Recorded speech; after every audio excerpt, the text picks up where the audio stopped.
गुड़िया के संग खेलते खेलते कब गोद में अपनी ही गुड़िया आ गई, मालूम ही न चला। एक एक करके 3 बच्चों को जन्म दिया और फिर वही हुआ जिसका मुझे डर था। माहवारी का भाव इतना था कि मुझे भी उसी से गुजरना पड़ा। मैं करती तो क्या करती। 15 वर्ष इनकी कहानी भी कुछ ऐसी ही है। 15 वर्ष की उम्र से मासिक शुरू हो गई। दर्द तब भी बहुत होता था, इतना कि सारे घर को सर पर उठा लेती थी। इलाज करवाया, जिससे कभी तो माहवारी रुक जाती, कभी चलती तो रुकती नहीं। 20 साल की हुई तो मेरा ब्याह हो गया। साल भर बाद जब मैं 21 की थी तो मेरी बिटिया का जन्म हुआ। उसके जन्म के बाद से ही दर्द भी कम रहने लगा सब ठीक ही चल रहा है। 25 की उम्र होते होते मेरी गोद में एक बेटा भी आ गया और फिर दर्द का सिलसिला शुरू हो गया। मैं अस्पताल के बाद अस्पताल जाती रही, पैसा पानी की तरह बहता रहा। तब मुझे बताया गया कि मेरी बच्चेदानी के ऊपर कुछ गांठ है। अगर मैं बच्चेदानी निकलवा लूं तो कुछ आराम आ जाएगा। मेरी समझ में कुछ नहीं आ रहा था। मुझे माहवारी में कोई दर्द नहीं था तो कुछ अपेंडिक्स का दर्द जैसा। उसका इलाज करवाने जब गई तो मुझसे मेरी माहवारी के बारे में पूछा गया। मुझसे कहा कि अच्छा होगा कि अगर मैं नसबंदी वाला ऑपरेशन भी साथ करवा लूं। इस सब गड़बड़ी के बीच जाने क्या हुआ, 27 साल की उम्र में मैं अपनी बच्चेदानी से हाथ धो बैठी। वो तो भली मानिए कि मेरे बच्चे थे। अगर मेरे बच्चे ना होते तो मेरी क्या स्थिति होती। ये कुछ ऐसे सवाल हैं जिनके उत्तर आसान नहीं हैं। अगर इनके पास जानकारी होती तो इनकी ये हालत ना होती। बच्चेदानी निकलवाने की ये कहानी एक नहीं, 2 नहीं, बहुत सी बहनों की है।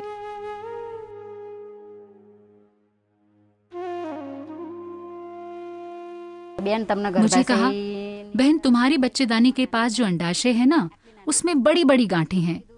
मैंने पूछा इससे क्या नुकसान होगा? तो मुझे बताया गया कि 10 दिन में ही बच्चेदानी को निकलवा लेना होगा। हम घबरा गए, घर में बात की। कुछ ने कहा इतनी बड़ी गांठ, इतनी बड़ी तो असंभव है। सब टेंशन में आ गए। मेरा तो खाना पीना छूट गया। मेरी भाभी के साथ भी कुछ ऐसा ही हुआ था। उसके साथ दोबारा डॉक्टर के पास गई। फिर पैसा बर्बाद होने लगा। ये जांच वो जांच, सोनोग्राफी करवाई तो रिपोर्ट में बताया कि गांठें और भी बड़ी हैं और अभी के अभी बच्चेदानी को निकलवाना पड़ेगा। मैंने बार बार पूछा मुझे इसके निकलवाने से क्या तकलीफ हो सकती है, पर मुझे कुछ नहीं बताया। बस कहा बच्चे बड़े हो गए हैं, 34 साल की उम्र है, इसमें बच्चेदानी निकलवा लेने में ही भलाई है। मातृत्व हर स्त्री का सपना है, इसलिए कुदरत ने हमें विशेष रूप से बनाया है। हर उम्र की खास जरूरत, कभी माँ तो कभी नानी दादी, कभी पत्नी तो कभी किशोरी। पर क्या आप जानती हैं बच्चेदानी निकलवाने का ऑपरेशन होता क्या है? अगर आपके डॉक्टर ने आपको गर्भाशय निकलवाने की सलाह दी है तो उसका मतलब है सिर्फ और सिर्फ बच्चेदानी का निकलवाना। पर देखा गया है कि इसके साथ अंडाशय जिसमें अंडे बनते हैं या ट्यूब जो अंडे को गर्भाशय तक लाते हैं वो भी निकाल लिए जाते हैं। बच्चेदानी निकलवानी पड़े इसके कई कारण हैं, जैसे बच्चेदानी की दीवारों पर छाले या गांठों का बनना। बहुत बार तो अत्यधिक माहवारी भी कारण बन जाती है। गर्भाशय की दीवारों पर होने वाले कुछ इन्फेक्शंस भी इसको निकलवाने का कारण बन जाते हैं। ये भी जानना जरूरी है कि गर्भाशय कैसे निकाला जाता है। वैसे तो ये महिला के उम्र और जरूरत पर निर्भर करता है कि गर्भाशय को कहां से निकाला जाए। आमतौर पर पेडों पर चीरा लगाकर ही निकालते हैं, पर कुछ केस में योनि द्वार से भी निकाल लेते हैं। पेट को खोलकर दोनों ओवरीज यानी अंडाशय को फैलोपियन ट्यूब से बांधकर उसे गर्भाशय से अलग कर लेते हैं। फिर नीचे से यानी द्वार मापकर उसे अलग कर देते हैं। निकाले गए हिस्से को कैंसर जैसी बीमारियों की जांच के लिए भेजा जाता है। सेवा की डॉक्टर दीदी बताती हैं, आप जब भी कभी भी किसी डॉक्टर के पास जाएं तो उनसे पूछिए। पूछना आपका अधिकार है। पूछिए आपको क्या तकलीफ है, क्यों है, क्या यही इसका इलाज है। अगर ऑपरेशन ही इलाज है तो इससे आपके शरीर पर, आपके जीवन पर, आपके व्यवहार पर क्या असर पड़ने वाला है। आपका कौन सा हिस्सा निकाला जा रहा है, उसका दूसरे अंगों पर क्या असर पड़ेगा। ये जिंदगी आपकी है, आपको जीनी है, तो फिर इसकी देखभाल का दायित्व भी तो आपका है ना। आज के समाज में स्त्री का स्वरूप बदल रहा है। बात सिर्फ खेत में ही काम करने तक सीमित नहीं है। घर का काम तो है ही, सबके लिए खाना बनाना, साफ सफाई करना और उम्र के साथ घटती बढ़ती संबंधों की जिम्मेदारियां भी। दूसरों के लिए हर समय काम करते रहना और अपने ही स्वास्थ्य की देखभाल ना करना, ये भी कोई नई बात नहीं। आज नारी सामाजिक और आर्थिक दोनों ही तरह से गृहस्थ जीवन में अपना योगदान दे रही है। इसलिए ये और भी जरूरी हो जाता है कि नारी अपने स्वास्थ्य के प्रति सजग रहे, अपने लिए थोड़ा समय निकालकर आराम करे, समय पर भोजन करे, किसी भी तरह की शारीरिक दिक्कत को समय रहते ही डॉक्टर को दिखाए। समय से की गई जांच के परिणाम सरल होते हैं। रोग भयंकर रूप ले, उससे पहले ही इलाज शुरू हो सकता है।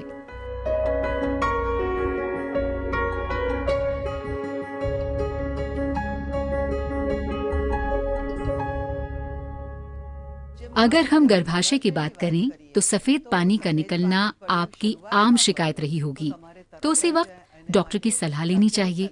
कुछ घरेलू उपचार अगर आप करना चाहो तो करो, पर महीने भर में फर्क नहीं आया तब तो हमारे पास आओ, किसी डॉक्टर को दिखाओ। ये 6-6 महीने तक उसी हालात में पड़े रहना कोई सही बात नहीं। इस तरह की छोटी सी भूल कैंसर का रूप ले सकती है। हो सकता है माहवारी में जलन हो, माहवारी ज्यादा हो या थक के ज्यादा निकले। आप अपनी घरेलू ठंडक की दवा लो, पर डॉक्टर को भी दिखाओ। अगर इन सबसे कोई फायदा नहीं हो रहा है तो उसके आगे कुछ तो करना होगा ना। क्या फायदा अगर बीमारी विकराल रूप ले ले? इसका असर आप पर और आपके परिवार पर पड़ेगा।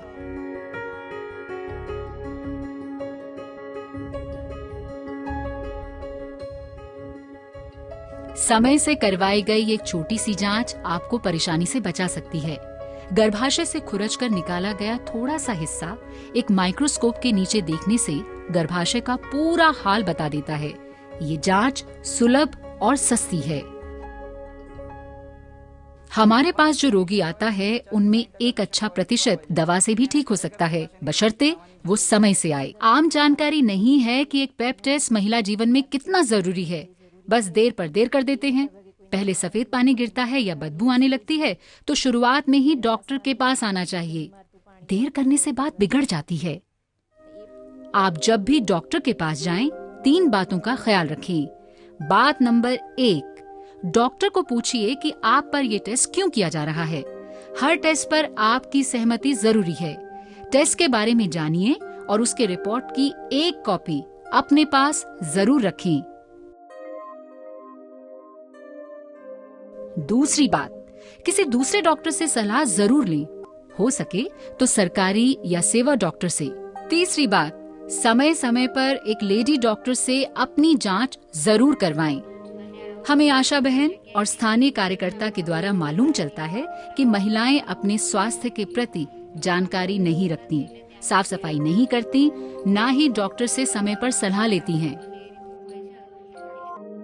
गर्भाशय निकलवाने का मतलब है प्राकृतिक मासिक धर्म के चक्र को तोड़ना या रोकना। इसका महिला शरीर पर दुष्प्रभाव तो पड़ता ही है, सिर्फ शारीरिक क्या, वो तो मानसिक और व्यवहारिक तरीके से भी असर करता है। समय समय पर जांच जरूरी है। एक स्त्री ही स्त्री का मर्म समझती है। इस विषय पर चर्चा कीजिए और इस अवस्था से बचिए।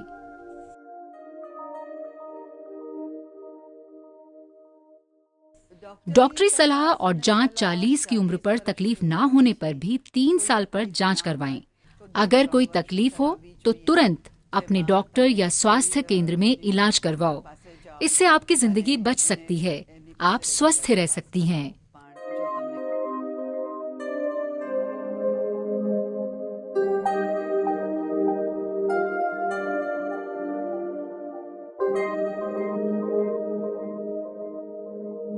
हम सेवा की हर महिला के स्वास्थ्य के प्रति चिंतित हैं। हम चाहते हैं कि हम सब स्वस्थ रहें। ये आसान है। एक दूसरे से चर्चा करो, समय से डॉक्टरी जांच करवाओ। यही हमारा उद्देश्य है।